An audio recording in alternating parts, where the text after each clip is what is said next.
Bueno, buenas tardes a todos. Vamos a dar comienzo a la sexta sesión a la que inaugura el mes de marzo de este curso del mundo clásico en las ciencias y en las artes. Muy bienvenidos todos los que estáis aquí y también los que nos veis desde el otro lado de la pantalla. Bueno, tal como ocurrió en la penúltima sesión en que nos centramos en el mundo de las plantas en relación con el Imperio Romano, en este caso tenemos la fortuna de contar con una persona y un especialista como es José Carrión García, Pepe Carrión, compañero de la Facultad de Química. Biología. Está en biología, es especialista catedrático de botánica de la Universidad de Murcia y bueno, nos va a hablar sobre la magia curativa de las plantas y otras rarezas del Imperio Perdido. José Carrión está siempre ahí cuando lo llamamos y bueno, le agradecemos mucho que haya una vez más cogido el guante, porque cada vez que hacemos alguna actividad que tiene que ver con el mundo clásico, pues siempre encuentra el camino para confluir, igual que Gabriela, aquí presente también. Entonces, muy agradecidos. Deciros que esta tarde en su ponencia, La magia curativa de las plantas y otras rarezas del tiempo perdido, nos va a intentar arrojar luz, él dice con reverencia hipocrática, ¿no?, sobre el monumental trabajo de Dioscórides. Y bueno, es ya la palabra para que nos ilustre sobre este tema.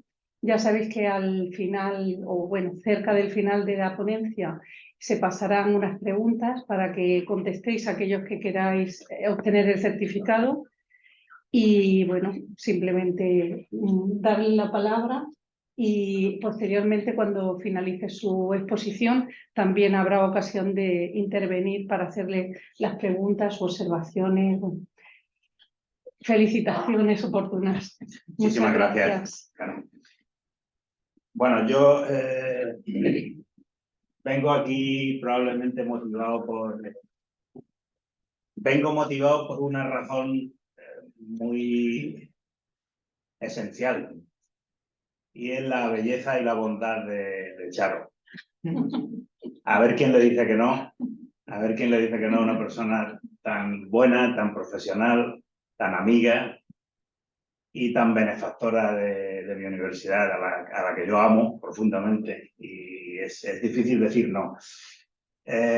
No estoy como pez en el agua, porque estoy entre gente letrada y mejor documentada que yo del mundo clásico, evidentemente, porque yo no tengo ni pajotera idea.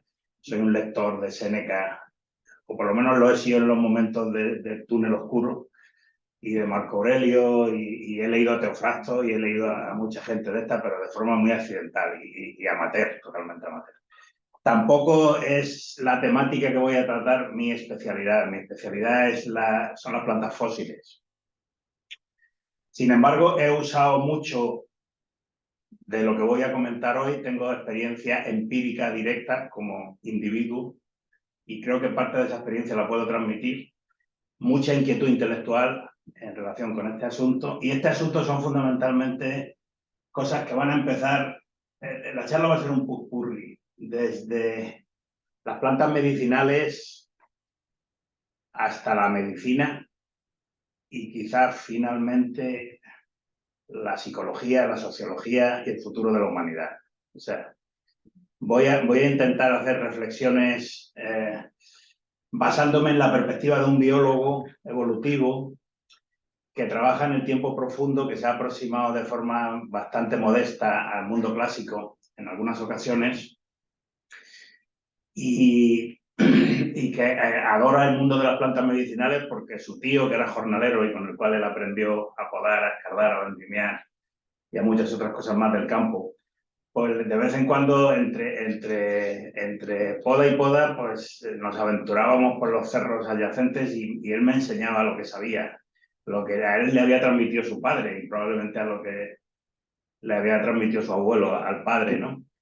Sobre para qué se utilizaba cada una de esas plantitas que se veían ahí. Seguramente mi vocación de biólogo arranca de ahí, de una edad muy temprana. Estoy hablando de una edad en la cual yo vivía en el campo y me picaban las pulgas. O sea, que yo nací en el año 62, hace ya mucho tiempo. Entonces, claro, cuando Charo me dice eso, digo, bueno, voy a poner algún título delirante para intentar atraer a la gente, pero en realidad el tema va sobre todo de plantas medicinales. Esto no se mueve. ¿Cómo podemos mover esto? De la pantalla, yo creo que... Ahora. Ahora sí, vale. Bien, vamos a hablar de Grecia, claro, pero... y de Roma, pero las evidencias arqueobotánicas sobre el uso de plantas medicinales son tan antiguas casi como el registro fósil de homininos, ni siquiera de nuestra especie, ni del género Homo, sino incluso anterior. En prácticamente todas las regiones del mundo donde hay yacimientos paleolíticos hay evidencias puntuales de la utilización de plantas medicinales. Esas evidencias pueden venir por granos de polen fosilizados en el sedimento, pueden venir por ADN, que se ha extraído ADN, de plantas que son exóticas y que no tienen por qué estar ahí, incluso algunas que son mal dispersadas por el viento, su polen, y tienen que haber entrado ahí no accidentalmente, sino de forma directamente vinculada a las actividades del hombre. Y este tipo de circunstancias se asocian generalmente a constataciones de enfermedades humanas para las cuales supuestamente se utilizaron estas plantas. Y entre estas, las más recurrentes en el registro fósil son la enfermedad periodontal, los dientes se preservan bastante bien, traumatismos de todo tipo, antes la gente se moría sobre todo de traumatismo, tratamientos médicos invasivos, incluyendo trepanaciones, amputaciones, etc. Todo esto a veces en el registro fósil de homínidos se asocia a la presencia directa o indirecta de plantas medicinales. Y ya a partir del 11.000, 12.000 antes del presente, esto es generalizado en prácticamente casi todos los yacimientos arqueológicos importantes en los que hay restos botánicos, bien como fósiles químicos o como fósiles microscópicos o como fósiles macroscópicos, tenemos evidencias de que había uso de plantas medicinales. Algunos ejemplos son brillantes. Recientemente, por ejemplo, pues se publicó en la revista Nature un trabajo sobre los neandertales de la cueva del Cibrón en Asturias, en los cuales se analizó el ADN de la placa dental de algunos individuos que habían pasado una enfermedad. Y la enfermedad indicaba enfermedad periodontal y también enfermedad intestinal. Y se vio ADN de un microsporidio, es un parásito, un protozoo intestinal, y también ADN de chopo y de penicillium. El chopo es un pariente cercano del sauce y el sauce es la planta de la cual se extrae el ácido acetilsalicílico, es decir, la aspirina. Muy probablemente masticaban hojas o seguramente mejor incluso cortezas jóvenes, de ramas jóvenes de chopo o de sauce incluso, fácil. Y muy probablemente cogían moss, es decir, fruta podrida o algo por el estilo que tuviera esporas de penicillium y las masticaban y les servían de antibiótico. Entonces, efectivamente, los antibióticos los descubrió Fleming y luego hubo una serie de investigadores después que los pusieron en contexto industrial, pero el descubrimiento es muy anterior, aunque Dios sabe cómo le llamarían, ¿no? En muchos sistemas geográficos con yacimientos paleolíticos, por ejemplo, en Oriente Próximo, pues en prácticamente todo el paleolítico, desde la presencia de Homo erectus en los primeros hasta la presencia de Homo sapiens, en los últimos hay evidencias frecuentísimas de plantas medicinales. Una de las más frecuentes es Silybum marianum, que es el cardo mariano, que es una planta cuyas semillas, las hojas también, pero sobre todo las semillas, tienen un poder bien conocido hepatoprotector.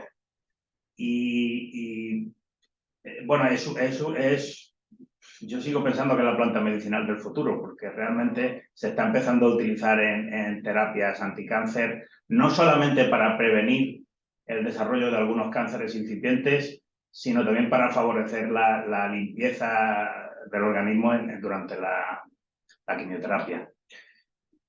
Por ejemplo, en la cueva de los murciélagos en Granada se han encontrado un sinfín de semillas de Papaver somniferum, de dormidera. Siempre se ha utilizado la dormidera para como analgésico somnífero, relajante, etc.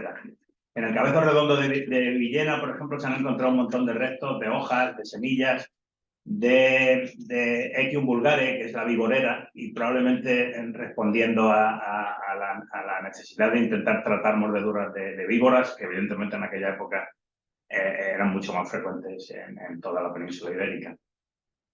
Claro, aquí nos encontramos con que ya en lo que es, digamos, la aparición de las primeras grandes urbes en Mesopotamia, Egipto, en China, en la cultura del Indo, en las culturas precolombinas, en todas las culturas africanas, en la cultura del Argar, en la cultura de los millares, en el sureste ibérico, en las culturas de la pirita del suroeste de la península ibérica. En todos los yacimientos arqueológicos hay restos de semillas, de hojas y de granos de polen y también últimamente sabemos ADN de plantas medicinales. Y la transmisión, pues la transmisión ha sido cultural. Y seguramente, como es de sentido común concebir, pues la gente ha estado utilizando una báscula empírica entre lo tóxico y lo útil, porque muchas de las grandes plantas medicinales son muy tóxicas y hay que saber cuánto, cómo y cuándo. La dosis importa. En las culturas cuasi contemporáneas, incluso históricas, la bibliografía sobre plantas medicinales es abundantísima, no solamente en Europa.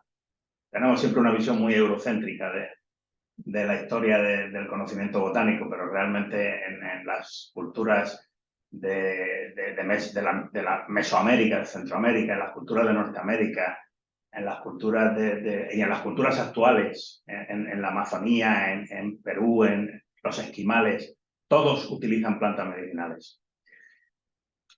Y luego hay toda una transmisión hasta nuestros días que es puramente intergeneracional.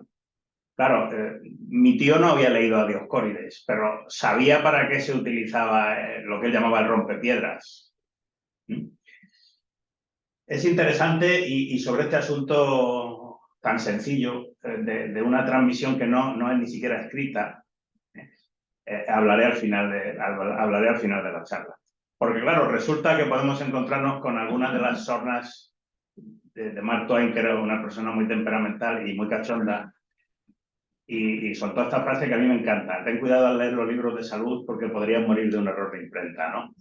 La experiencia es casi más importante que la documentación.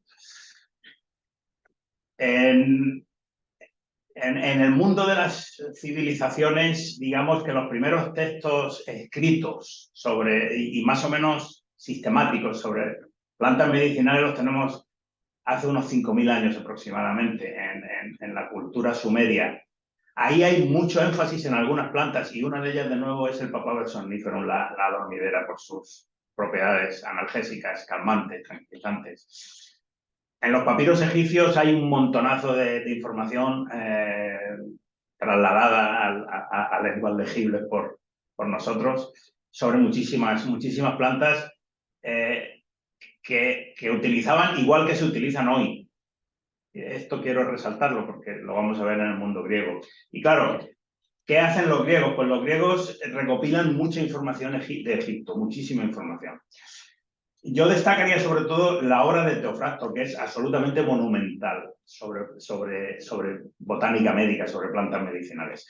Y sabemos que hubo muchos herbarios, los griegos eran enormemente aficionados a los herbarios, les encantaban herbarios de todo tipo, médicos, ornamentales, etc. Pero claro, muchos de ellos no están aquí, pero hay referencias a ellos, ¿no? Hay referencias continuas en algunos textos. Plinio habla mucho de algunos herbarios que no se han conseguido localizar. Y uno de ellos es el de Diocles de Caristos, que parece ser que era pues como el herbario de Montpellier, o sea, una cosa tremenda, ¿no?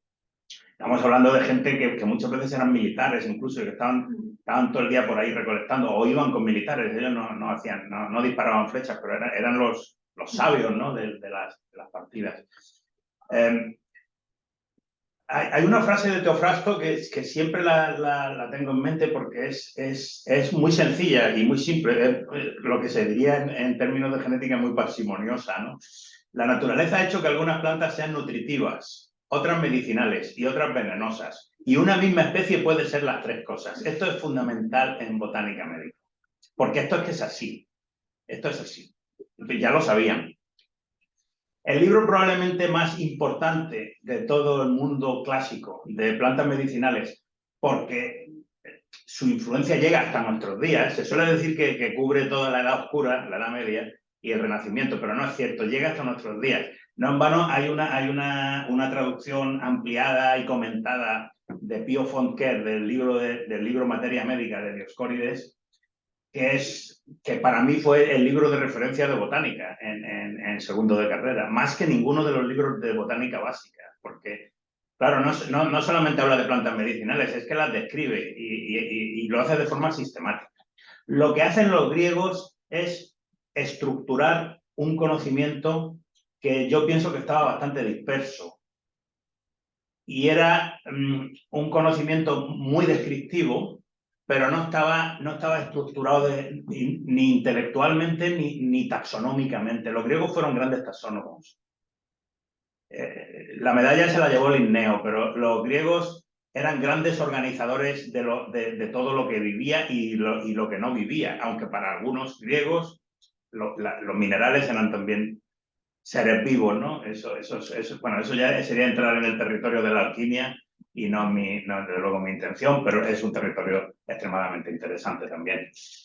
Quizá otro año podemos hablar de esto, ¿no? Y todo lo que tiene de mágico, ¿no? Porque eso sí es realmente mágico. Bueno, pues es el primer libro, el libro de Dioscórides completo de plantas medicinales.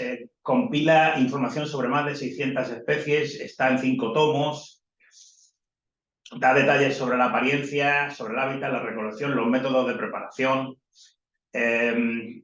Y sin duda es el enfoque sistemático del cual succionó Linneo su, digámoslo, clasificación artificial de seres vivos. Porque, claro, Linneo hace lo que se denomina la nomenclatura binomial, que es intentar definir una especie con 2 palabras en latín, para que todo el mundo se supone que lo comprendiera. La primera era relativamente amplia, que era el género, y la segunda era la que definía la especie. Pero Homo sapiens, para Aristóteles era homo político, no homo politicón, no sé cómo se dirá. El dualismo a la hora de describir no es linneano y el esencialismo es aristotélico, no es linneano. Realmente algunos de los grandes santos de la botánica vienen del mundo clásico y evidentemente han heredado toda la forma de pensar y de estructurar el pensamiento del conocimiento. En el libro de Dioscórides hay un montón de información sobre cosas que hoy se saben, pero es que están escritas y es el primero que lo escribe. Y es increíble cómo describe cómo se tiene que hacer una infusión bien hecha. Y él hablaba de infusiones, sobre todo para referirse a lo que se hacía con las hojas, las flores, los tallos tiernos, las raíces, las raicillas. Pero luego otra cosa eran las decocciones, que era llevar el asunto al punto de ebullición, esperar unos cuantos minutos, dejarlo que se macerara un poco y luego tomarlo, generalmente caliente. Esto se hacía sobre todo con las partes duras de las plantas. Otra cosa eran los macerados, que era, bueno, pues fundamentalmente para extraer principios activos que fueron termolábiles, ¿no? O cómo hacer zumos, cómo hacer jugos con plantas para no degradar los componentes bioactivos, las tinturas, que se han puesto muy de moda hoy día y se utilizan muchísimo, en alcohol y en glicerina, ya hacían en glicerol, ya hacían tinturas en glicerol y las hacían en alcohol. Y también hacían tinturas en vino. Y lo explica con un nivel de detalle que lo puedes hacer. O sea, es que son recetas. Es un recetario de curación con los polvos y extractos secos que hoy se utilizan en fitoterapia, ya los hacían también. Calentaban la planta, luego la deshidrataban y luego la pulverizaban. y se la tomaban en polvo con una cuchara o mezclada con un vino o como fuera. Hacían ungüentos, hacían cataplasmas, todo. Un libro que es probablemente referencia básica para todo este asunto es el libro de Plinio, la Historia Naturalis de Plinio. Ese libro tiene un montón de tomos y del tomo 20 al tomo 27 va todo sobre plantas medicinales. Y yo tengo la suerte de tener una copia traducida por un castellano viejo en casa y es un libro absolutamente increíble. Absolutamente increíble. Es contemporáneo de Dioscórides. Voy a repasar algunas de las plantas medicinales que están en el Dioscórides, sus aplicaciones medicinales y todo lo que diga está vigente.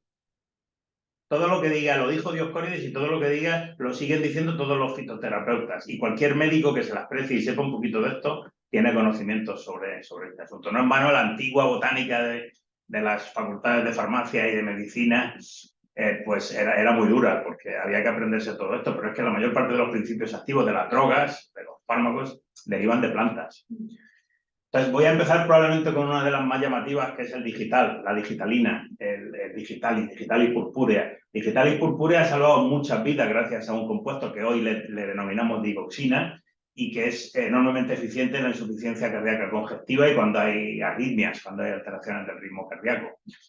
Es un fármaco que se utiliza, pero esto ya lo hacían los griegos, con una dosis muy pequeña, porque evidentemente el digital se utilizaba también para matar a los enemigos. Y además, el digital es muy difícil de detectar en un estudio forense. Es una forma relativamente fácil de asesinar. No huele, no sabe. La tropa belladona, de ahí, bueno, pues de ahí se sacan un montón de alcaloides, sobre todo la atropina. La atropina también ha salvado muchas vidas. Inyecciones de atropina en los quirófanos, a veces para un paro cardíaco, son esenciales. Es una planta enormemente tóxica, pero es un broncodilatador muy, muy, muy efectivo. Muy efectivo. Y además, y Dioscórides ya lo hacía, lo utilizaba como colirio. En algunas ocasiones. Gente incluso que tenía cataratas y tal, que quedaba muy poquito campo de visión, abría el iris y entonces permitía durante unas horas tener capacidad visual. Pero es el colirio que se suele utilizar para dilatar las pupilas en oftalmología actual, se extrae de la tropa, de la belladona. Papavers pestífero es una de las plantas medicinales más utilizadas en toda la historia. De aquí se saca la morfina, de aquí se saca el opio, de aquí se saca la codeína, un gran antitusivo, que además es adictiva y además solamente se prescribe con receta en farmacias. Todo esto se saca del látex del fruto verde. Antes de que forme las semillas tiene un látex, este látex se extrae y este látex se reseca. Y trabajar lo que se hace con este látex hoy día ya lo hacían los griegos con un nivel de detalle impresionante. O sea, y sabían, por tanto se lo fumaban y se lo tomaban y sabían la cantidad exacta que había que tomar para no morir, pero bueno, también podías tener tu delirium tremens si te quedabas ahí en el umbral, ¿no? Una planta extremadamente interesante. El eléboro es una planta muy conocida en brujería medieval, sobre todo, y en los Pirineos hasta hace poco tiempo se ha utilizado mucho en rituales supuestamente satánicos, ¿no? En los bosques, en el País Vasco. O sea, se utilizaba mucho en unas dosis muy pequeñas para hacer un poquito lo que se hace con la ayahuasca, ¿no? Volar. Si te pasas, la palmas, evidentemente, pues es una planta enormemente tóxica. Pero como casi todo este tipo de plantas que tienen alcaloides tan potentes, suele ser cardiotónico, puede salvar una vida y evidentemente vermífugo. Se va a cargar cualquier cosa que esté en el intestino y que no deba de estar ahí, eso es automático. Pero es una planta que es muy, muy peligrosa. No en vano, ya desde los tiempos de los egipcios se sabe que las flechas de los egipcios las untaban con látex del éboro. Y vamos, como te rozara, estaban muertos. Pero esto en la Edad Media era frecuente también y hasta hace 4 días. Esto se ha utilizado siempre. veneno muy, muy interesante. Uno de los grandes laxantes de los romanos, de los griegos, era el ruibarbo, el Rerum palmatum. Una planta relativamente abundante que se considera mala hierba en muchísimos jardines y bueno, pues era muy, muy frecuente. No podría dar podría dar una charla entera sobre la salvia. La salvia es una de las grandísimas plantas medicinales. No es prácticamente tóxica y tiene una cantidad de propiedades medicinales que muy poca gente imagina. O sea, la salvia puede abrir el apetito en gente que esté desganada. Tiene cierto poder antidepresivo, es un eupéptico excepcional, es antiséptico. Cura úlceras, cura gastritis, es mucho mejor que el omeprazol. Y sobre todo calma los sofocos de la menopausia. Los calma probablemente por dos vías. Por una vía porque es hipotónica, o sea, relaja un montón. Pero luego, por otro lado, es estrogénica. Entonces, aumenta un pelín los niveles de progesterona y estradiol lo suficiente como para que se produzca el pequeño repunte que hace que el umbral de sintomatología se quede por debajo, ¿no? Entonces, es una planta interesante y, de hecho, se usa con un cierto éxito en ese sentido. El tomillo, sobre todo el Timo vulgaris, y bueno, hay un montón de tomillos, hay más de 20 especies de tomillos solamente en el sureste de España, pero el Timo vulgaris siempre ha sido una planta antiséptica y siempre se utiliza en resfriados y para los dolores de garganta y para hacer gárgaras y como antiséptico y igual que el orégano no sé si lo tengo por aquí, bueno, casi todas las labiadas, el romero también, el romero es un tónico, es un analgésico, es eupéptico, mezclado con alcohol o en tintura también, calma los dolores musculares, es una planta antiespasmódica. La lavanda es un ansiolítico muy potente, muy amargo, tienes que diluirlo mucho en infusión, pero es muy potente. La menta se ha utilizado siempre en trastornos digestivos de origen hepático. Cuando hay insuficiencia de enzimas digestivas, insuficiencia de pancreatina, de gastrina, etcétera, o cuando estás tratándote con omeprazol y entonces te falta fuerza digestiva, ¿no? Pues entonces la menta. Si lo que tienes es una úlcera, no es recomendable, evidentemente. Bueno, luego también la menta es un vermífugo de los más potentes que existen. O sea, una píldora de aceite esencial de menta se carga cualquier parásito intestinal en cuestión de horas. Es muy potente, muy potente. La ajedrea es un eupéptico muy, muy frecuente. Bueno, muchísima gente en Murcia la utiliza para aderezar las aceitunas y bueno, porque es un aperitivo, ¿no? Pero tiene las mismas propiedades que el tomillo. Y el género Sideritis contiene algunas sustancias de las más antiinflamatorias que existen.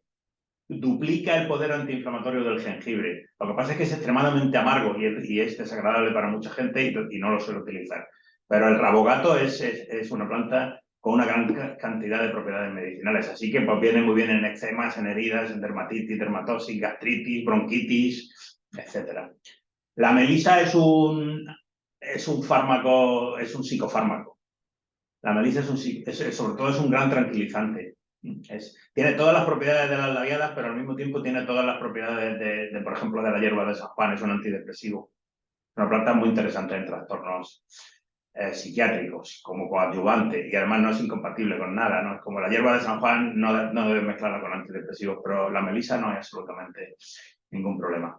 La mayor parte de las plantas, como la melisa, la ajedrea, el romero, el tomillo, la salvia, el orégano, etcétera, pertenecen a una familia que es la familia labiadas. La familia labiadas es una familia de plantas que han evolucionado en ambientes áridos o semiáridos. Y una de las cosas que tienen son la superficie, al microscopio electrónico de barrido, la superficie de una hoja, de un tomillo. Entonces está llena de pelos ramificados para evitar la evaporación, y al mismo tiempo tiene todas esas glándulas que se ven de color azul que sueltan una especie de aceite y embadurnan la planta por fuera. De lo que se trata es de no perder agua. Son plantas que necesitan no perder agua, porque son plantas de ecosistemas áridos. Pero en el interior de esas glándulas, esos aceites esenciales, al mismo tiempo, la planta los utiliza para evitar la herbivoría, es decir, para que las cabras, las ovejas, es decir, para no ser comida. y por lo tanto esas sustancias son tóxicas, pero son tóxicas en un nivel que a nosotros, por ejemplo, no nos afecta mucho. Pero tú no puedes hervir mucho una infusión de tomillo, por ejemplo, porque te puede producir una gastritis. Y si la hierves poco, te la va a solucionar. O sea, está un poco en función de... Pues todo esto es que no sabían. Y Dioscórides lo dice en su libro. Y es alucinante, porque hace mucho tiempo. El hinojo es otra de las grandes plantas de Dioscórides. El hinojo es una planta sobre todo para calmar las flatulencias. Es la planta de los gases, es la planta de los dolores de barriga, las indigestiones. Y además se ha utilizado siempre y Dioscórides lo recomienda para provocar la aparición de leche materna en las mujeres, ¿no? Después del parto. La valeriana es un gran tranquilizante y es conocido y se sigue utilizando en fitoterapia. El apio tiene un montón de propiedades medicinales, se come además, pero muy poca gente sabe que el apio, por ejemplo, puede aumentar los niveles de potasio versus sodio, lo cual es muy interesante en cardiopatías, que es un vasodilatador periférico impresionante que además promueve un incremento de la arginina en sangre. Es decir, es Viagra. Es Viagra. Y si comes mucho apio se te van a poner los mofletes de color rojo y si eres un hombre vas a ir mejor. Esto sucede con casi todas las umbelíferas filogenéticamente próximas al hinojo. Por ejemplo, el anís verde, el cilantro, que se utilizan para calmar las flatulencias. Muy próximo a la familia umbelíferas está la familia Araliáceas, que tiene un montón de plantas que son hipoglucemiantes, que tienen porque activan el metabolismo de los hidratos de carbono. Y uno de ellos es el ginseng o ginseng, que tiene varias especies. Otro de ellos es el género Eleuterococcus, el llamado ginseng siberiano. Todo esto son plantas denominadas adaptógenas. En realidad van a bajar los niveles de colesterol, de triglicéridos, van a bajar el nivel de azúcar y van a producir una activación mental importante con subidas eventuales de dopamina, de serotonina y de acetilcolina. Según el individuo, más o menos, y según el individuo, antes o después. Pero son plantas muy, muy interesantes. Y además todas las especies de Araliáceas de este grupo tienen una capacidad muy interesante en inmunoterapia. Son plantas que están muy bien diseñadas para prevenir resfriados, para prevenir infecciones víricas, etc. Son antivirales muy potentes. Una de las plantas más interesantes para los resfriados, y a ella le dedica Dioscórides un montón de espacio en su libro, es el saúco, el Sambucus nigra. El saúco que se ha utilizado para muchas cosas, pero lo más esencial es para los resfriados, para los catarros. Es una planta muy, muy interesante. La flor, solo la flor. El pino tiene un montón de alcaloides, algunos de la resina, otros de la hoja, otros están en el tallo, otros están en la piña, pero en general el pino se ha solido utilizar para afecciones respiratorias, para problemas circulatorios venosos y para dolores musculares. Es lo más habitual. Lo mismo pasa con otras gimnospermas, como por ejemplo los cipreses o los enebros, las especies de Juniperus oxycedrus, Juniperus communis.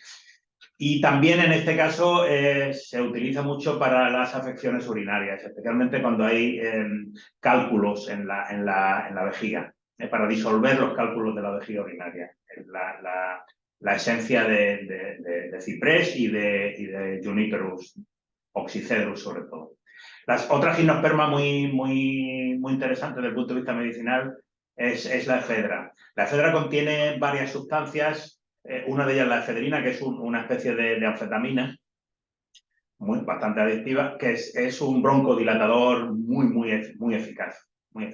Es una de las sustancias clave del frenadol y el éxito del frenadol se debe sobre todo a la efedrina y a la pseudoefedrina de algunas versiones, ¿no? Hay otras que no lo llevan, porque bueno, es bastante, como digo, adictivo, pero es una planta muy interesante. Y Dioscórides utilizaba también efedra para todo este tipo de problemas respiratorios, sobre todo bronquitis muy profundas, con pitos y tal, todo esto funciona bastante bien. Una planta utilizada desde muy antiguo, desde el Paleolítico, recogida por los griegos, también está en toda la literatura egipcia, y que además ahora se está poniendo de nuevo de moda, es el berberis, el agracejo, se conoce comúnmente como agracejo. Las especies del género berberis son hipoglucemiantes por encima de todo. Y luego bajan, en muchas personas bajan también el colesterol, y hay preparados sobre todo en gotas, concentrados, que pueden resolver algunos problemas de cálculos biliares y algunos problemas de cálculos renales. Disuelven piedras. Es una planta muy interesante. Sin embargo, es algo tóxica si te pasas. Pero yo pienso que probablemente la berberina en muy poco tiempo va a sustituir a la metmorfina como pastilla para los prediabéticos. Para la gente que todavía no tiene que pincharse, es probable que la berberina lo sustituya porque tiene muchas propiedades adicionales que son muy interesantes desde el punto de vista metabólico. Porque normalmente la diabetes va asociada con un síndrome metabólico. Y ahí la metformina es antioxidante, pero la berberina es mucho más potente. De momento se está viendo un poco la rentabilidad en la producción, pero es una planta muy interesante.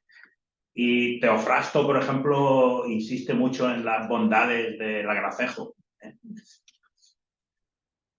Otra planta muy griega es el espino albar. El espino albar siempre se utiliza en los problemas de corazón, en las tensiones de la vida que acaban machacando el corazón, en las anginas de pecho, en los infartos de miocardio, cualquier cardiopatía que está vinculada con el estrés, ¿no? Y es psicógena.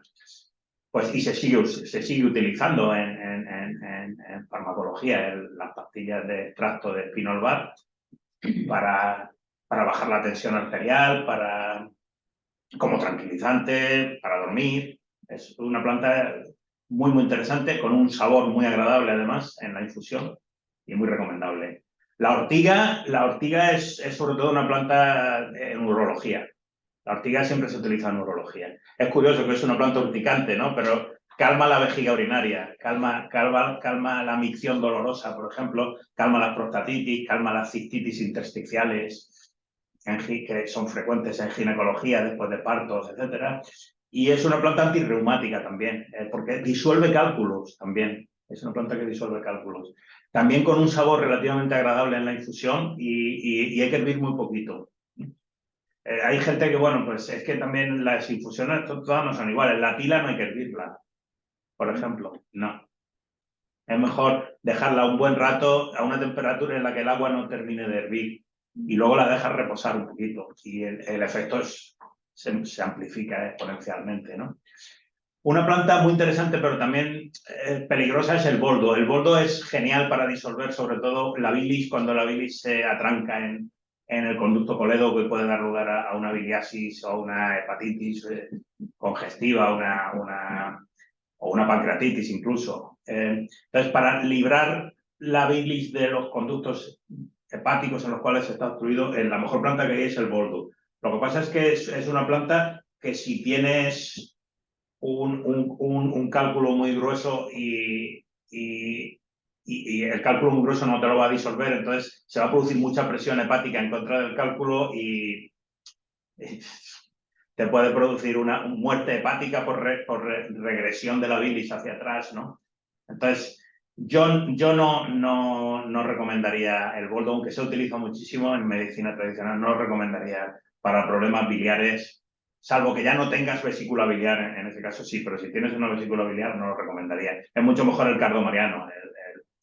El Silibum mariano es la planta del hígado y de la vesícula biliar por excelencia.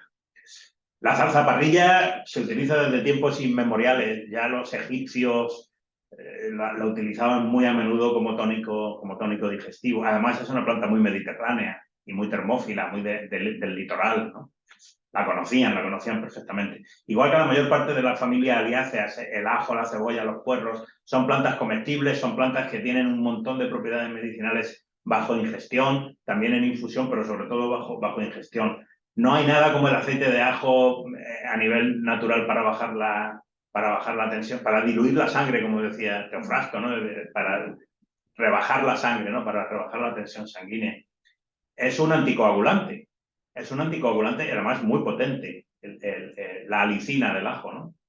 Y con la cebolla y todo esto, pues pasa lo mismo. Claro, es que, y luego muchos tipos de tumor, sobre todo de tejidos semiduros, se generan en un contexto bastante pretrombótico.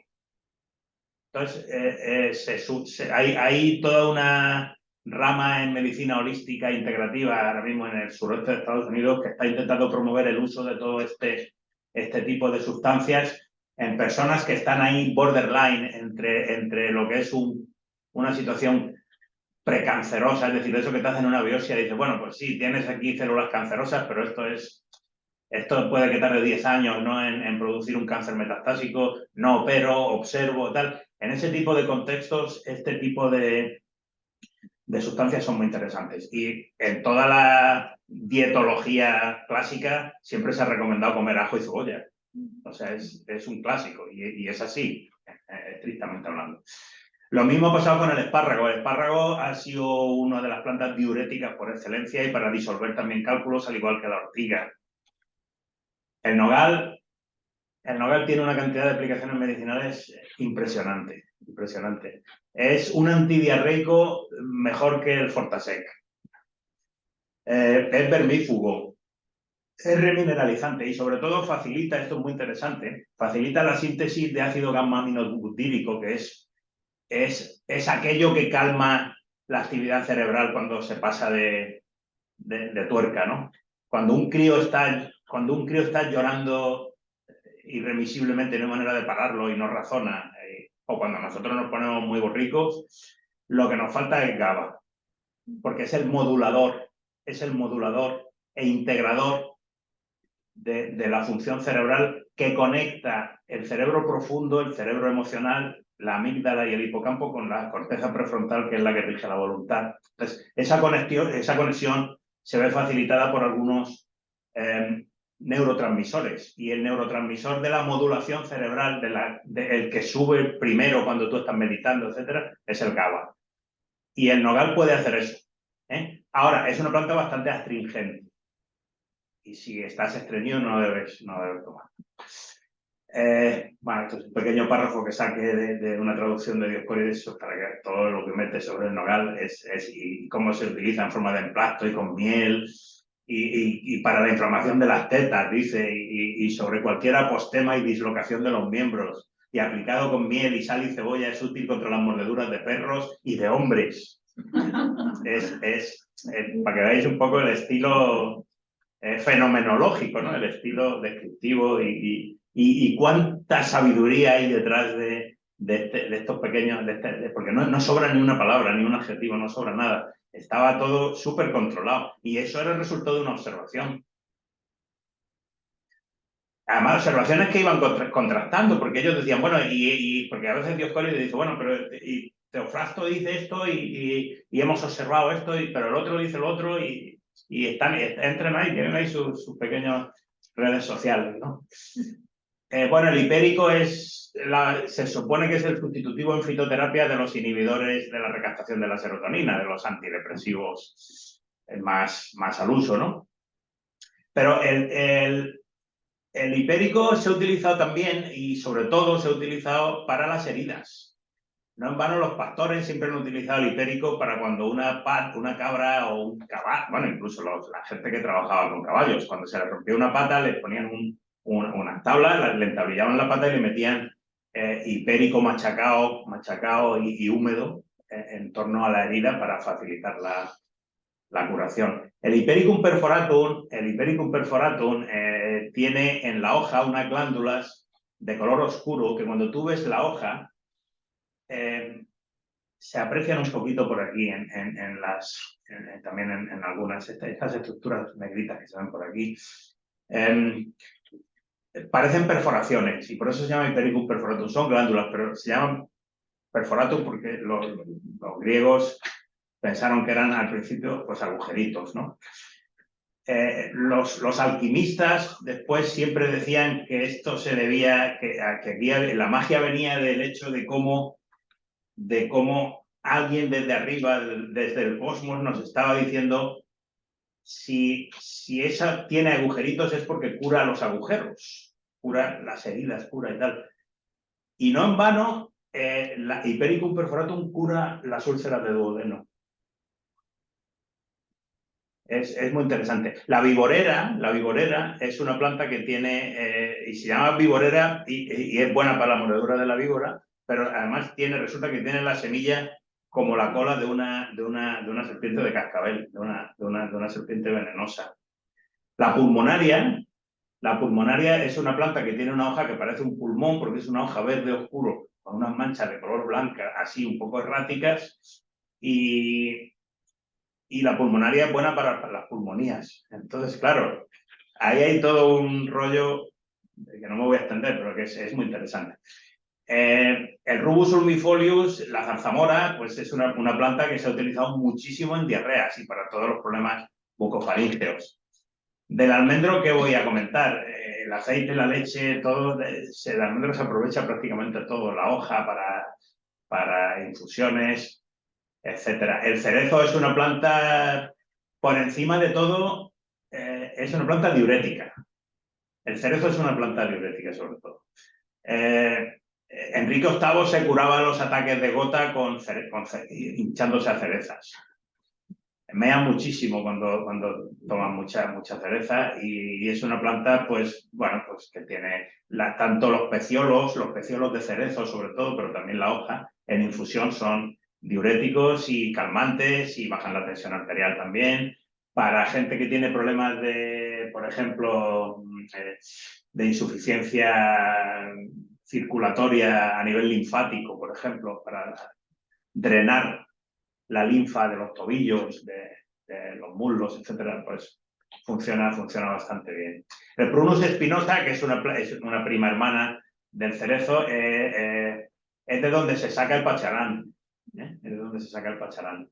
Y es una planta muy interesante también para los problemas de la garganta, ¿no? El manzano es una planta muy diurética y además es muy buena también para la vesícula biliar. El higo se ha utilizado tradicionalmente para las verrugas, en gastritis, es una planta con muchísima fibra y eso lo sabían, ellos no le llamaban fibra, pero sabían perfectamente que remediaba el estreñimiento, igual que la chicoria también remedia el estreñimiento, sobre todo en gente que tiene retención de flujo en la vena porta y es problemas hepáticos esencialmente. Y luego pues tiene muchos prebióticos. La arnica siempre se ha utilizado en golpes, en magulladuras, en hematomas. La caléndula se utiliza para problemas dermatológicos casi siempre. El muérdago, del muérdago se están extrayendo sustancias recientemente muy interesantes en oncología, pero es curioso que Dioscórides ya utilizaba el muérdago cuando se producían úlceras en la piel, que yo pienso que eran carcinomas de piel. Porque claro, él hablaba de úlceras de la gente ya, de los ancianos, y hablaba de ancianos que se han visto, que han estado mucho al aire libre, que han tomado mucho el sol y tal, pequeñas quemaduras que devienen en carcinomas, que no necesariamente son carcinomas basales, de células basales, no te van a matar, pero bueno, pueden extenderse y generarte una llaga que al final te mate, ¿no? Por una infección secundaria, y ya se utilizaba. Aparte, por supuesto, el muérdago es lo que utiliza el druida de Asterix, es para la poción mágica. La vid es una planta esencialmente venotónica, para problemas de varices, hemorroides, varices, por los polifenoles que tiene. La gayuba es una de las grandes plantas medicinales, la gayuba. La gayuba es un antiséptico urinario, es ciprofloxacino diluido. Y para una cistitis aguda es muy recomendable una infusión de gayuba. Es un calmante urológico fantástico, que yo lo he probado. estoy hablando con experiencia propia y de mucha gente que conozco, ¿no? Pero esto es tradicional, y esto es tradicional en todo el Levante. Todo el Levante es la planta que siempre se ha utilizado. Antes de que hubiera antibióticos, lo que se utilizaba cuando tenías una infección de orina, de riñón, una infección de orina, era la cayuba. Es una planta que además crece en sitios muy concretos, en pedregales. Hay que ir a recolectarla en una época concreta y bueno, es una planta muy interesante. El arándano tiene unas propiedades muy similares, sobre todo el arándano rojo, Vaccinium nidaeus. El estramonio es una planta muy tóxica, pero algunas de las sustancias del estramonio se están utilizando para frenar algunos brotes incipientes de Parkinson en la actualidad. Pero en la antigüedad clásica tenía un montón de aplicaciones, siempre en dosis muy pequeñas. Y Dioscórides la describe como una planta muy interesante contra la ninfomanía, decía él. Y como hipnótico cuando te ahogabas, asma, antitusivo, etc. Las hojas de sen se han utilizado en Grecia, donde crece de forma natural las especies del género Cassia, aquí es en jardinería, pero en Grecia crecen de forma natural. Ha sido el laxante, era el laxante esencial de los griegos y se sigue utilizando como laxante, lo que pasa es que es muy potente, tienes que echar unas poquitas hojas y es un laxante maravilloso. El rusco es una planta que está en todos los preparados venotónicos en la actualidad y ya se utilizaba también en... Es una planta mediterránea, crece en todo el Mediterráneo y sobre todo en el Mediterráneo oriental, por lo cual, pues, bueno, pues supongo que muchas de estas plantas las habéis visto si habéis salido al campo y las conocéis. Esta es un poco más rara, el Astragalus membranaceus, el astrágalo mediterráneo, hay varias especies también en China y se está ensayando contra la diabetes, pero esta gente lo utilizaban sobre todo para problemas de corazón, problemas siempre cuando te cansabas mucho y tal. El tilo, ya lo conocemos, antiespasmódico, calmante. El rábano es un potenciador de la actividad hepática y del flujo de bilis, por lo tanto puede bajar las transaminasas, la bilirrubina en procesos hepatotóxicos. Y bueno, me quería entretener un poquito en esta planta porque voy bien de tiempo, Charo. Sí. Es la mandrágora porque es una planta que tiene su morbillo, ¿no? La mandrágora es una planta medicinal. Es una planta medicinal. Se ha utilizado sobre todo para solucionar náuseas y vómitos. Casi siempre era lo que se utilizaba para solucionar náuseas y vómitos. Y también como vermífugo para las lombrices intestinales, que en aquella época además eran mucho más frecuentes los problemas de parásitos intestinales que en la actualidad, porque claro, la higiene no era la misma, ¿no? Pero sobre todo, pues la mandrágora se ha utilizado para el juego, para la diversión, o sea, como planta, como droga en pequeñas proporciones. Pero claro, luego la mandrágora está rodeada de toda una mitología y de toda una literatura desde los tiempos de Maquiavelo y mucho antes, con mucha historia sin base científica, claro, pero que bueno, es una planta que ha llamado siempre mucho la atención. Dioscórides la utilizaba también cuando hacían operaciones, porque aquella gente también rajaban y hacían trepanaciones y entonces, bueno, pues te atontaba lo suficiente como para que te diera igual que te abrieran la barriga, ¿no? En el acto tercero de Romeo y Julieta de Shakespeare hay una frase que la traigo aquí porque, bueno, ay, ¿cómo es posible que al despertarme de improviso no enloquezca ante tan espeluznantes horrores y emanaciones tan pestilentes? Y entre unos chillidos semejantes a los de la mandrágora al ser arrancada de la tierra que hacen perder el juicio a los mortales que los escuchan.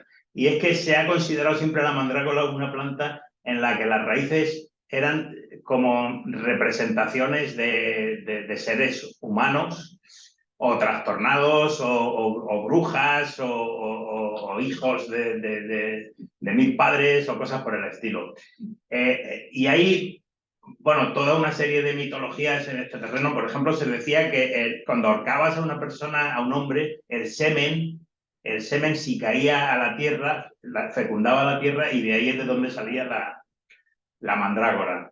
Y ha sido siempre, los trozos de la raíz de la mandrágora han sido siempre amuletos. Se han utilizado como amuletos para traer fortuna y para traer dinero y tal. Aunque también como a mí esto me llama mucho la atención porque es muy curioso que con la mandrágora puedes tener dinero, pero para tú, si la llevas tú, pero todos los demás habitantes de la casa lo van a pasar mal. Cuando yo estuve en Sudáfrica, estuve viviendo ahí una temporada, había una especie de deidad, Zulú, que le llamaban Tokolotsi, y Tokolotsi era una especie de demonio que se metía debajo de las camas de las mujeres y las embarazaba por la noche. Era una especie de fauno. Pero sin embargo, yo veía que en las casas de mucha gente de Sudáfrica, blancos también, tenían ahí en la casita tenían el Tokolotsi. Y hasta que me di cuenta que solamente era en las casas donde había hombres y vivían solos, o vivían solo hombres o vivían... Porque si había mujeres, a las mujeres les traía la desgracia y a los hombres les traía la fortuna, el dinero. Y es exactamente lo mismo que en la mitología griega con la mandrágora, lo mismo. Me llama la atención no sé, eso es lo que se podría ser una convergencia mitológica, ¿no? En territorios tan separados geográficamente. Los griegos conocían las propiedades medicinales de los mohos y de los hongos y sabían que algunos mohos podían curar algunas enfermedades infecciosas, sobre todo llagas. Aquella gente estaba peleando y tenían heridas y la gente antes no se moría de cáncer, pero casi nadie llegaba viejo. La gente se moría de... Paleolítico es otro mundo, pero la gente se moría de heridas muy a menudo, de infecciones por heridas postraumáticas. Y utilizaban mohos para sanar algunas heridas que podían haber generado una infección sistémica y la muerte. Es curioso que se esté experimentando con algunas especies de hongos como el género Ganoderma sus propiedades antitumorales y que los griegos utilizaran estas especies de hongos que crecen en los árboles, en los tocones de madera muerta sobre todo, las utilizaban las machacaban y lo utilizaban para quitar las verrugas cuando se hacían muy grandes, para quemar verrugas. A mí me parece realmente fascinante el conocimiento que hay detrás de todo esto. Luego, muchas de estas plantas que los griegos inventaron como medicinales no tienen obsolescencia programada como los televisores. Nada ha conseguido superar en problemas crónicos intestinales a la manzanilla, al regaliz y a la menta. No hay nada que cure una llaga bucal como el regaliz, por ejemplo. Nada. No hay nada que pueda calmar a una persona ansiosa crónica de por vida como la valeriana y la pasiflora. El dolor crónico probablemente no hay nada como el jengibre, la mezcla de jengibre, cúrcuma y desde luego el sauce blanco, la corteza del sauce blanco, la aspirina. Y para los trastornos emocionales crónicos, la hierba de San Juan y la lavanda son extremadamente eficaces en muchísima gente. Y hay un montón de trabajos y un montón de investigación al respecto. Y luego, claro, mucha gente ignora que muchos de los fármacos, muchas de las sustancias activas de los fármacos actuales derivan de plantas cuyas bondades médicas ya conocían los clásicos. Por ejemplo, la aspirina, que se extrae de la corteza del sauce blanco. Por ejemplo, la morfina de la dormidera, la digoxina, como hemos visto, de la digital. El paclitaxel, que se utiliza sobre todo en cáncer de mama, pues se extrae del taxus del tejo, del taxus brevifolia. La artemisina se puso de moda hace unos años con la llegada del COVID. La artemisina siempre se ha utilizado para la malaria. Pero con la llegada del COVID, en China y en la India, mucha gente se ha curado de COVID con un cierto nivel de agresividad con Artemisia annua. Y bueno, de la atropina no tengo nada que decir. La atropina tiene un montón de propiedades medicinales. Fijaos que hay unos 7.000 tipos de plantas comestibles. Esto es muy interesante. 7.000 tipos de plantas que se pueden comer y evidentemente ¿cuántas comemos? 500. Se ha explorado muy poco y muchas de ellas no se han comercializado. Y además sabemos que 1 de cada 10 especies de plantas tienen compuestos que tienen alguna propiedad antitumoral. De algún modo esto se sabía. Algunas plantas que se han utilizado tradicionalmente en algunas culturas, como por ejemplo en Nueva Guinea, se están empezando a comercializar ahora porque tienen una cantidad de propiedades. A esta le llaman, al frijol alado le llaman supermercado en una sola especie, le llaman los nativos. Porque es que es una planta extremadamente interesante, se come todo, tiene un valor nutricional tremendo, no da problemas digestivos, se puede hacer harina, se puede hacer un licuado que parece café, es antioxidante, es genial, o sea, y es una planta que estaba a punto de extinguirse. Entonces, aquí tenemos también un poquillo, voy a ir enlazando ya con el siguiente asunto, y es la importancia de la preservación de la biodiversidad. Lo mismo pasa con esta planta, que recientemente se ha descubierto que logra un 80% de remisión en un tipo de cáncer linfático, la Catharanthus rosea, una apocinácea, una planta de la familia del baladre. Bueno, lo cierto es que las plantas tienen un montón de sustancias del metabolismo secundario, que son algo así como excreciones después de digerir lo que digieren, y que tienen, curiosamente, en determinadas dosis tienen propiedades antivirales, neuroprotectoras, antilipídicas, antidiabéticas, antibacterianas, antitumorales, etc. Pero claro, es muy interesante, de hecho es interesantísimo, que las plantas no producen esto para beneficio nuestro. Las plantas han evolucionado en beneficio propio, por selección natural. Las plantas hacen todo esto para evitar otros asuntos, como por ejemplo, especialmente ser comidas, ser mordidas, ser atacadas, o para facilitar que alguien se las coma y disperse las semillas, un pájaro, un mamífero. Y de forma secundaria, nosotros, a través de un proceso multimillonario de años, diría yo, hemos llegado a la conclusión de que pueden ser útiles para sanarnos, curarnos o hacernos llevar la vida un poquito mejor. Y así tengo que irme, ahora me voy hacia atrás y me voy hacia Hipócrates, que es un ser cuasi mitológico en medicina ya. Y Hipócrates, aunque muchos médicos actuales no respetan en su praxis cotidiana, pero que dijo prácticamente todo sobre cómo había que vivir para no enfermar. Hipócrates fue un gran viajero, pero fue sobre todo una persona visionaria y con una mente que tuvo que ser muy especial. Y evidentemente una persona cultísima y un gran observador de la naturaleza. Hipócrates fue el primero que estableció la medicina como una disciplina empírica y el razonamiento lógico al margen de magias, creencias religiosas y asuntos que no se podían contrastar empíricamente. O sea, fue un gran empirista.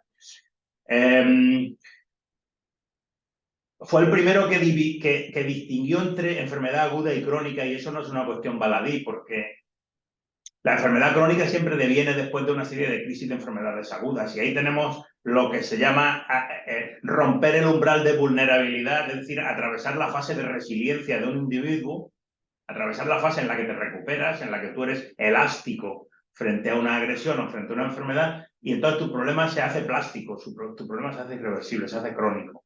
Eso lo describe con muchísima lucidez Hipócrates, y por supuesto fue un gran higienista. Luego, como digo, entramos en la edad de la mierda, ¿no? Entramos en la Edad Media y parece que todo esto se olvidó. Pero Hipócrates es aquel que dice que tu alimento sea tu medicina y tu medicina tu alimento. Eso es muy profundo, y eso es algo que está hoy día en boga en todo el movimiento de terapias naturales, pero no es en absoluto nada nuevo, ni es reciente, ni es contemporáneo, ¿no? Hasta el punto de que hay ya incluso también hay gente que se va al otro extremo, ¿no? Si nos metemos con esta frase que me encanta, dice: soy lo que comí y estoy aterrorizado. Bueno, porque realmente somos lo que hemos comido, y especialmente los lípidos. Los hidratos de carbono y las proteínas se transforman, se descomponen y se reorganizan, pero los lípidos, aquel que te tomas, aquel que forma parte al final de tu organismo. Y luego te encuentras un montón de páginas sobre salud integral que dicen que, bueno, pues fijaos qué cosas tan interesantes y tan nuevas, ¿no? Que hay que somos seres sociales, ¿verdad? Que tenemos que tener un sentido en nuestra existencia, que tenemos que movernos, que tiene que haber una periodicidad, un ritmo, una predecibilidad en nuestra vida, que el alimento debe ser local, ¿verdad? ¿Os suena? Local, que hay que dormir, que hay que respetar las horas de sueño, que hay que respetar el ciclo luz-oscuridad. está todo dicho. Absolutamente todo dicho. Ahora se habla de la vitamina G, yo mismo escribí un artículo en prensa sobre la vitamina G, la green vitamin, es decir, estar en contacto con el medio ambiente. Se sabe, por ejemplo, que vivir a menos de 300 metros de un parque disminuye un 35% el riesgo de cáncer de mama, por poner un ejemplo. Bueno, esto ya lo sabían. Ya lo sabían. Y ahora explicaré por qué. Fijaos lo que dice Wilson, que Wilson es mi gurú intelectual en biología. Fue premio Pulitzer, un tipo que ha llegado hasta los 100 años de vida, después de que le hayan mordido más de 7 serpientes venenosas. Bueno, un gran biólogo, el padre de la sociobiología y el que apadrinó a Richard Dawkins antes de que escribiera el gen egoísta, que el gen egoísta es un mal plagio de una de las teorías de Wilson. Pues viene a decirnos, el verdadero problema de la humanidad es el siguiente. Tenemos emociones del Paleolítico, instituciones medievales y tecnología propia de un dios. Y claro, yo ahora, en lo que me queda de charla, lo que quiero más que nada es hacerme en alto una serie de preguntas y volver a los clásicos una y otra vez, ¿no? Con el abordaje de posibles respuestas, ¿no? El primer asunto es el de la tecnología y la pregunta es si la tecnología nos ha dado una vida mejor. Y si la tecnología nos ha enseñado mejor a vivir. Porque la tecnología prometió muchas cosas a principios del siglo XX y a mediados del siglo XX muchísimas más. Había exposiciones sobre tecnología en Estados Unidos en las cuales se prometía un futuro que no ha llegado. Y bueno, pues te encuentras, tú pones en internet Human Evolution y empiezan a aparecerte cosas de estas, ¿no? Y en casi todos parece ser que al final nos estamos encontrando con una especie de decrepitud biológica, de una especie biológica. Y la gran pregunta es cómo hemos llegado hasta aquí, cómo hemos llegado a ser tan estúpidos. O sea, o formulado de otra forma, en tiempos pasados había tanta gente con tanto acceso a información de calidad que fuera tan tonta. Tanta gente tan tonta con posibilidad de saber. En estos momentos vivimos, bueno, pues en algunos territorios sociológicos lo que se llama ecologismo, que se basa en una serie de principios básicos y uno de los más recientes es la necesidad del decrecimiento. La necesidad de volver a los límites. La tecnología, la revolución tecnológica y la revolución industrial y el sistema económico o socioeconómico que nos hemos dado a utilizar es un sistema cuya base es estúpida, porque su base es antinatural y sobre todo es antilímites. O sea, la biosfera es ilimitada en recursos, se basa en eso y nosotros podemos explotarlos. Y la realidad es que la biosfera no es ilimitada en recursos y los griegos lo sabían, los romanos también lo sabían, y los egipcios lo sabían, y los indios americanos lo sabían, y nosotros parece que no queremos saberlo.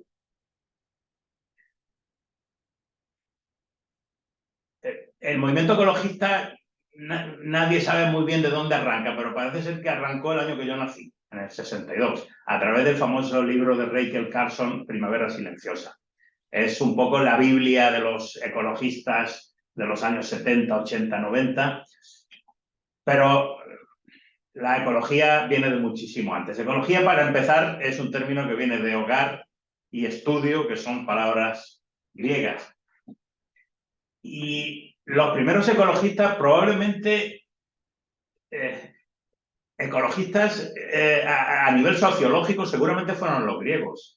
Y lo fueron a través del mito. Y yo pienso que el mito era un instrumento para educar a la gente llana, al pueblo, para educarlo, bueno, pues algo similar a lo que hacía Freud también. Utilizaba antropología básica, que es lo poco que era verdad de lo que decía Freud, lo demás eran todo farsas. para intentar ilustrar a través de fenómenos supuestamente mágicos o inescrutables o difíciles de comprender, intentar corregir la conducta colectiva, de alguna manera. Entonces, a través de castigos, a través de miedos, a través de emociones muy básicas, en la mitología griega se enseña cómo venerar los bosques, cómo venerar la naturaleza, cómo apreciar los bienes que te proporciona la naturaleza, y además se ilustran algunos castigos. En la tragedia de Eurípides, por ejemplo, Agamenón mata a un ciervo donde no debe matarlo, en una arboleda que era sagrada, es decir, en un espacio natural protegido. Y es castigado además por una tía buena, ¿no? Artemisa era una mujer guapa, ¿no? Decía, y además muy, muy deseada, ¿no? Y es castigado, es severamente castigado. Está todo escrito, y por eso he venido yo hoy aquí a soltaros este speech, porque fijaos lo que decía Marco Aurelio, qué profundidad ecológica tiene esto. Lo que no es útil para la colmena no es útil para la abeja, pero Marco Aurelio hablaba de nosotros. Marco Aurelio hablaba de las sociedades humanas. Esa era la lección. Sin los demás no somos nada.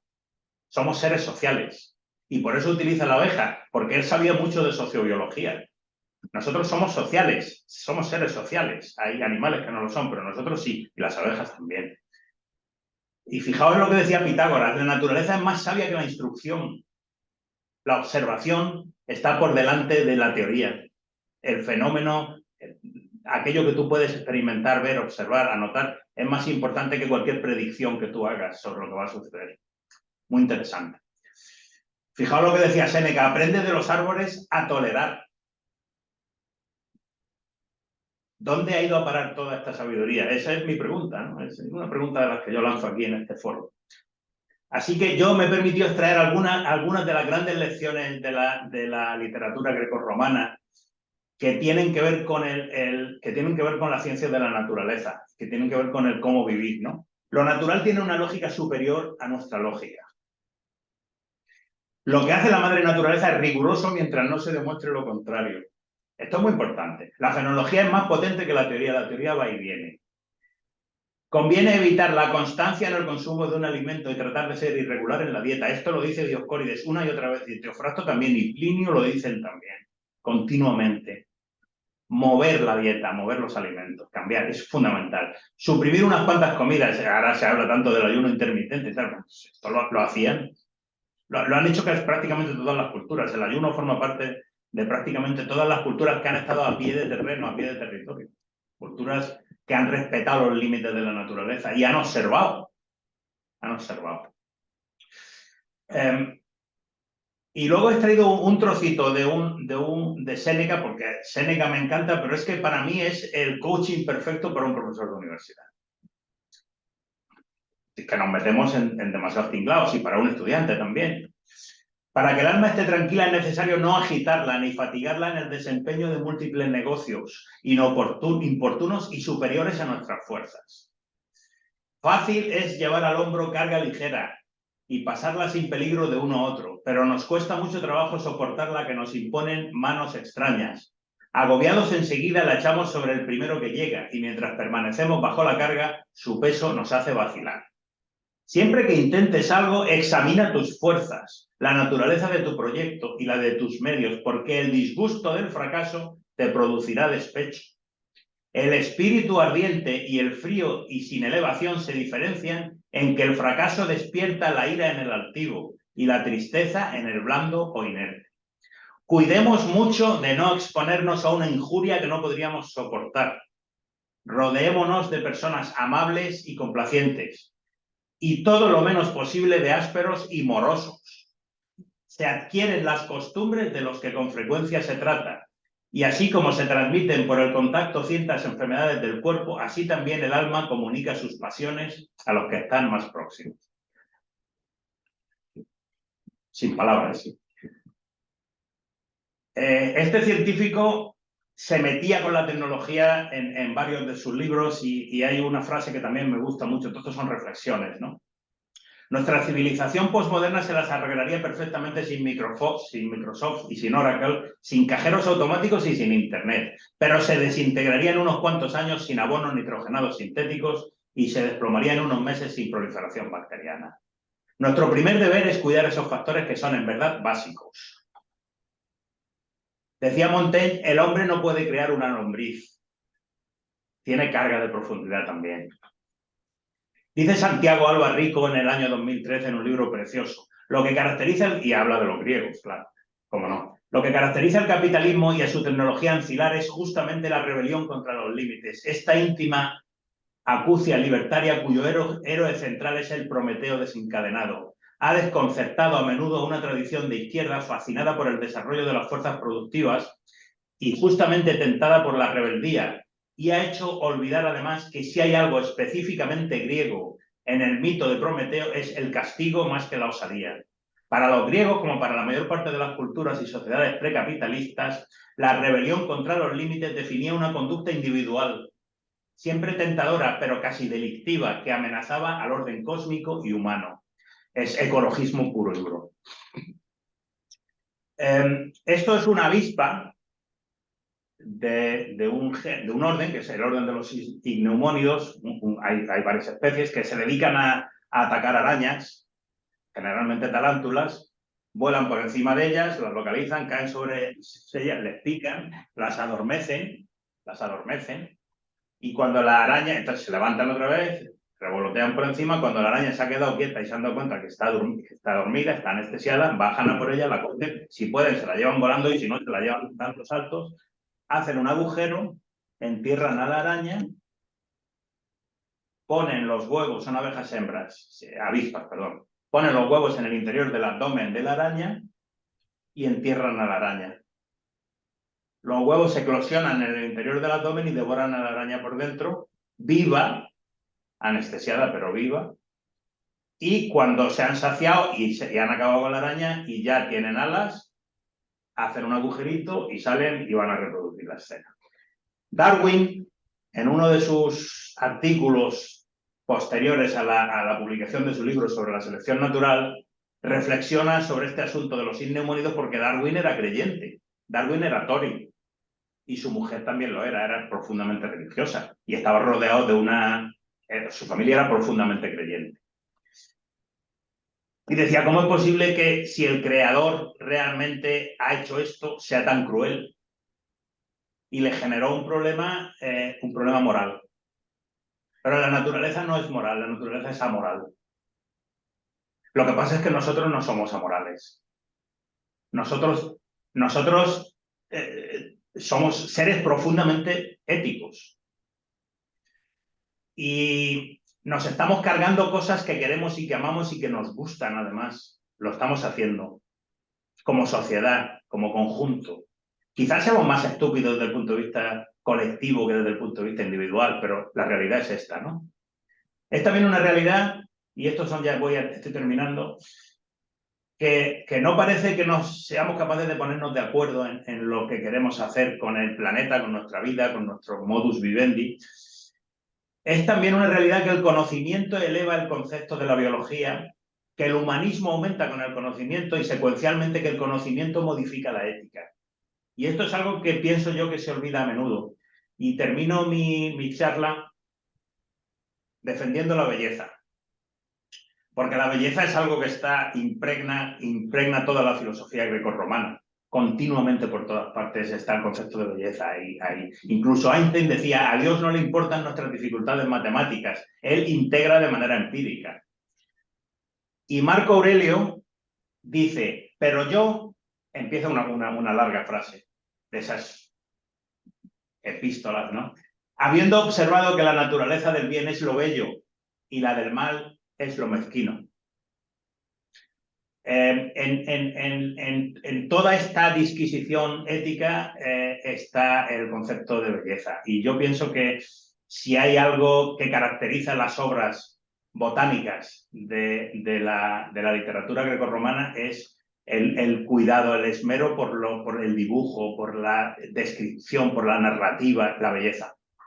Yo me quedaría con eso, como corolario final. Ya está, muchas gracias.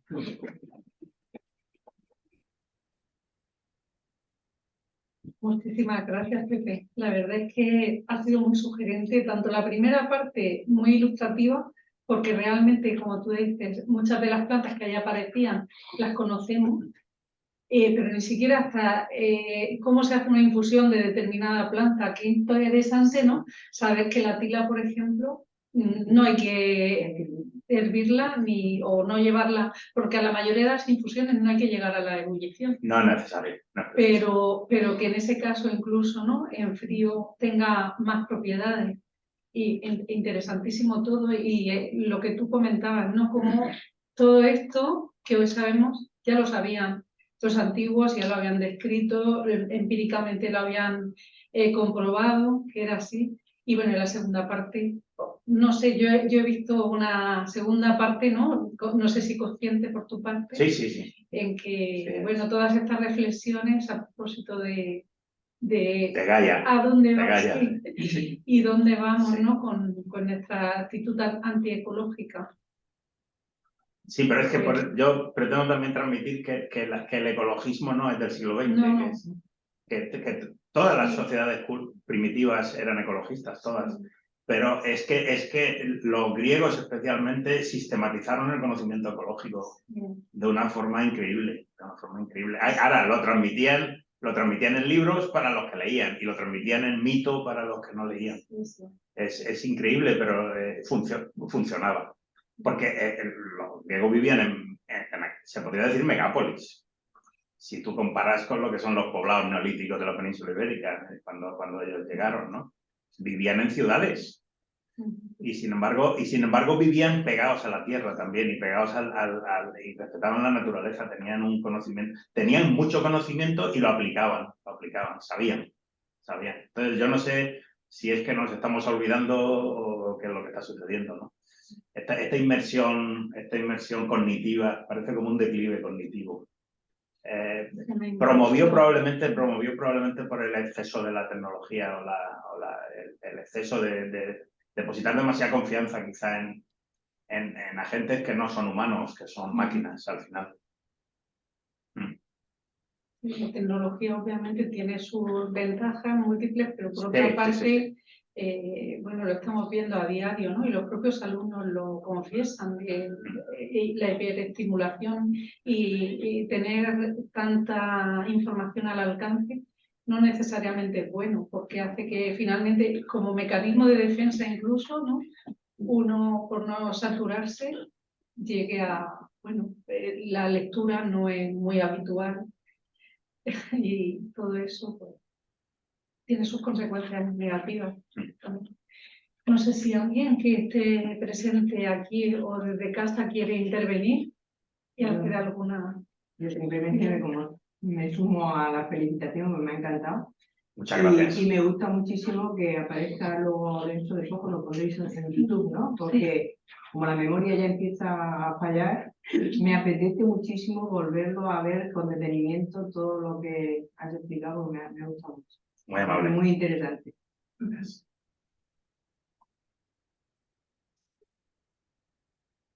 No sé, hay alguien... Ahora la gente estará cansada ya intervenir, de nombres vienen en al latín. menos oralmente, a veces dejan felicitaciones en el chat, que seguramente será el caso. Y dejar de contarte y lo podemos hacer.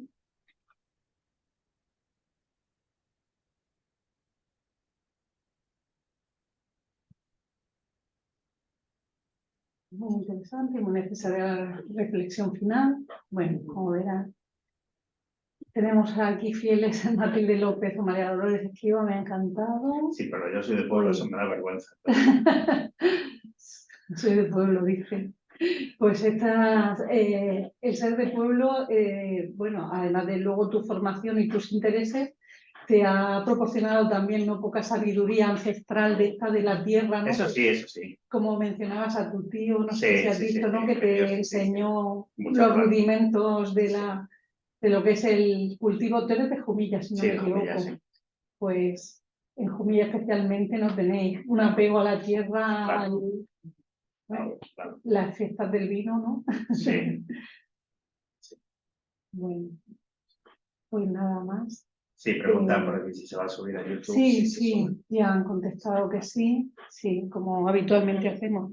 Bueno, pues doy por concluida la sesión, agradeciendo de nuevo a José Tapia Gracias a vosotros por la invitación. su intervención tan valiosa y tan enriquecedora, y os anuncio, como ya sabéis, que el próximo jueves Marina Díaz Marcos nos ilustrará con una charla que tiene por título Del pasado al presente, Mulieres Sumus, divulgar la literatura grecolatina en femenino.